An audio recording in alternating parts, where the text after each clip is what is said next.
Bienvenue à toutes et à tous. Je suis Marius, j'espère que vous allez bien. Vous connaissez tous la célèbre théorie de fans selon laquelle Kevin McAllister, dans Maman j'ai raté l'avion, serait John Kramer, alias Dixo, dans la franchise Saw. Il y a longtemps déjà, à peu près 2 ans, voire plus, je ne me rappelle plus exactement, j'avais fait une vidéo sur cette théorie et comme vous le savez, je n'y ai jamais cru et ça n'a pas changé.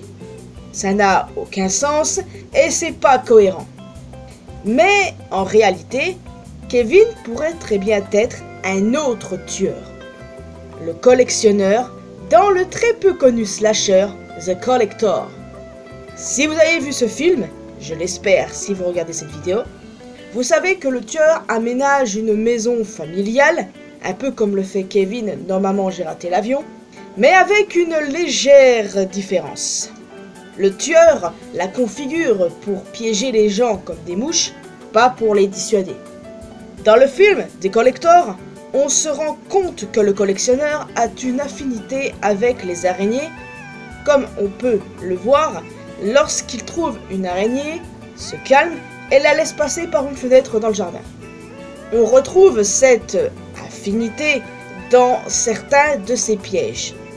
Du fil de rasoir ressemblant à une toile d'araignée, au couteau du lustre qui rappelle des crocs d'araignée, à la substance acide collante dans l'une des pièces qui représente les enzymes que les araignées régurgitent pour décomposer leur proie capturée.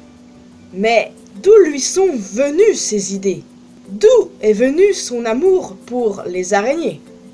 Dans Maman j'ai raté l'avion, pour se tirer de Marvin qui lui tenait la jambe, Kevin prend la seule chose qui lui vient en aide à ce moment-là, une tarentule qu'il met sur son visage. Son obsession aurait commencé par là. Son côté violent viendrait du fait qu'il a été suspendu par les 2 cambrioleurs qui lui ont dit qu'il lui ferait toutes sortes de choses avant d'être sauvé par le vieux marais.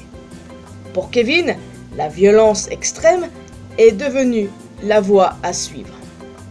D'ailleurs, dans The Collector, ce dernier cible une famille qui part en vacances. Vous voyez où je veux en venir? Sans compter que le tueur aurait à peu près l'âge que Kevin aurait à cette époque. Le film est sorti en 2009, si mes souvenirs sont bons. Arkin, le protagoniste du film, est dans le moule des 2 bandits de Maman j'ai raté l'avion. Il fouille la maison avant d'aller la cambrioler, mais se retrouve face à des ennuis. Et c'est pas rien.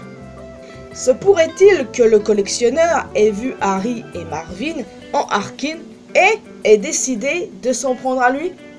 En y réfléchissant bien, Arkin correspond assez bien à la description d'Harry.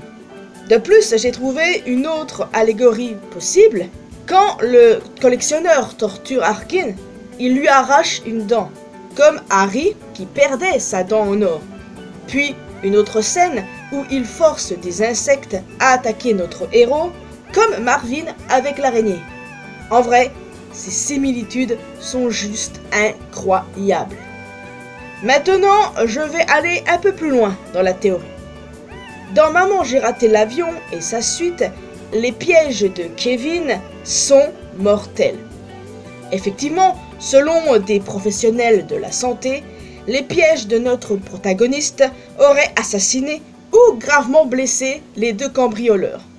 Et si les pièges apparemment enfantins de Kevin étaient effectivement mortels, et qu'il avait en réalité assassiné, accidentellement bien sûr, Harry et Marvin.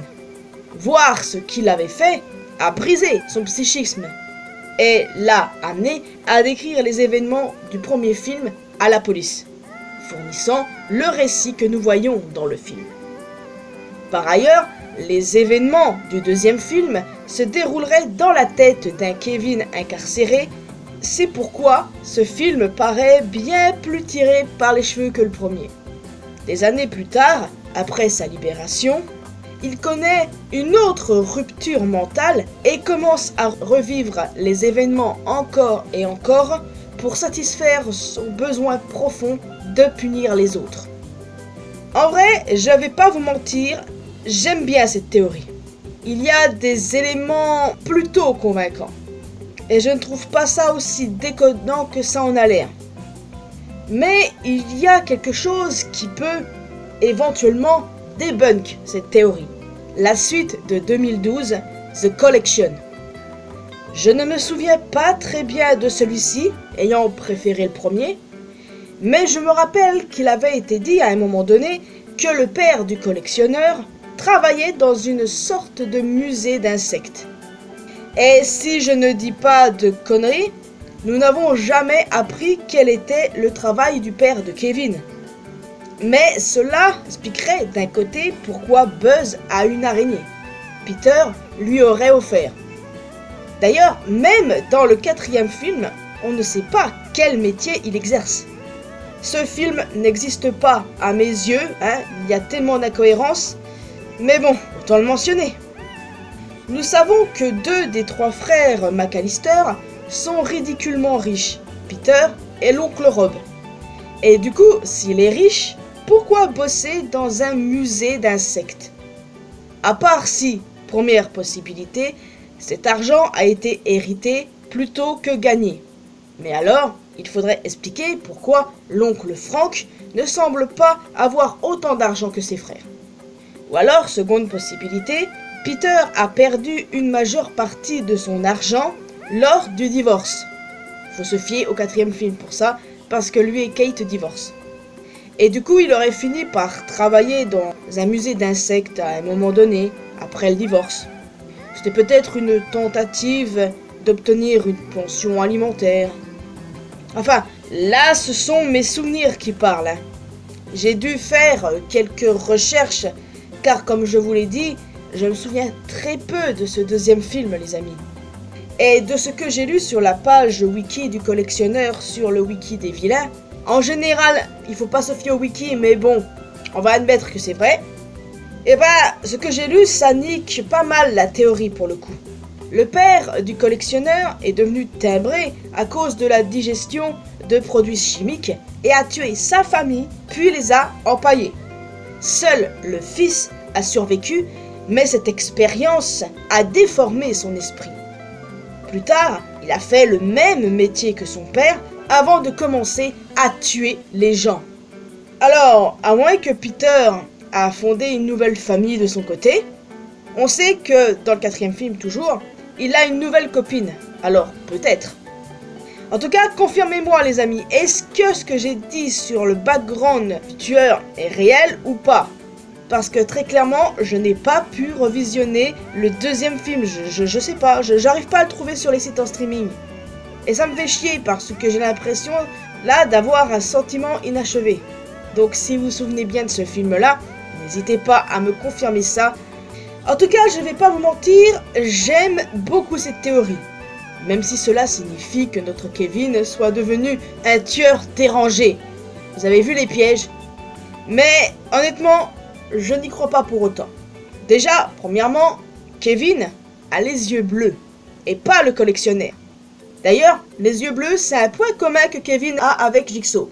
Et puis, si l'on se fie au dernier film Maman j'ai raté l'avion en date, Kevin a un tout autre hobby. En tout cas, malgré tout, je suis contente d'avoir pu parler de cette théorie. Je l'ai trouvée vachement intéressante, même s'il y a des lacunes. Mais malgré ces lacunes, elle est un peu plus cohérente que celle sur Jigsaw. Même si au final, je ne crois à aucune des deux. Clairement, j'ai pas envie d'imaginer Kevin en tueur, moi. Pas vous? Est-ce que vous avez quelque chose à rajouter en plus? Ah, et est-ce que vous connaissez la théorie selon laquelle le collectionneur était un disciple de Jigsaw qui a échoué, contrairement à Amanda par exemple? Imaginez 2 secondes, combinez ces 2 théories. Ouais, bon vaut mieux que je m'arrête ici puisque ça n'a aucun sens. Peut-être que la partie où c'était un disciple de Jigsaw, oui, ça peut éventuellement se tenir, mais en tout cas, le collectionneur n'est pas Kevin McAllister. C'est clair et net. En tout cas les amis, je vais vous laisser ici, j'espère que vous avez apprécié cette vidéo. Comme je vous l'ai dit, n'hésitez pas à me faire part de vos retours et à me confirmer si la partie du background du collectionneur est vraie ou pas. Parce que j'ai tendance à me méfier des wikis, moi. Et en général, le wiki des vilains est plutôt fiable, mais je méfie toujours. Si vous avez des éléments à rajouter ou qui peuvent encore une fois débunk cette théorie, donc en plus d'un commentaire, n'hésitez pas à laisser un petit pouce bleu, ça fait toujours plaisir. Vous pouvez me retrouver sur mes réseaux sociaux, les liens sont bien évidemment dans la description. Et le plus important, abonnez-vous à cette chaîne ainsi qu'à ma chaîne secondaire pour qu'on puisse se retrouver dans une prochaine vidéo. En tout cas, nous, on se retrouve pas la semaine prochaine, mais la suivante. Je vous souhaite de bonnes fêtes de fin d'année, prenez bien soin de vous, et voilà, ça qui est ça. Bye bye!